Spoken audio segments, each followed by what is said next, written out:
পটুয়াখালীর গলাচিপায় বিশ্বনবী হযরত মুহাম্মদ সাল্লাল্লাহু আলাইহি ওয়াসাল্লামকে নিয়ে ভারতীয় হিন্দু পুরোহিত কর্তৃক কটূক্তি ও ধর্মীয় অনুভূতিতে আঘাত এবং তাতে বিজেপি নেতার সমর্থনের প্রতিবাদে বিক্ষোভ মিছিল করা হয়েছে।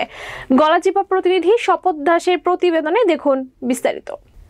শনিবার বেলা 11টার দিকে পৌরসভার জৈনপুরী খানকা মাঠে গলাচিপা ওলামায়ে একরাম ও তৌহিদি জনতার উদ্যোগে বিক্ষোভ মিছিল অনুষ্ঠিত হয়েছে। বিক্ষোভ মিছিলটি পৌর শহরের প্রধান সড়ক প্রদক্ষিণ শেষে পৌরসভার জৈনপুরী খানকা মাঠে এসে শেষ হয়।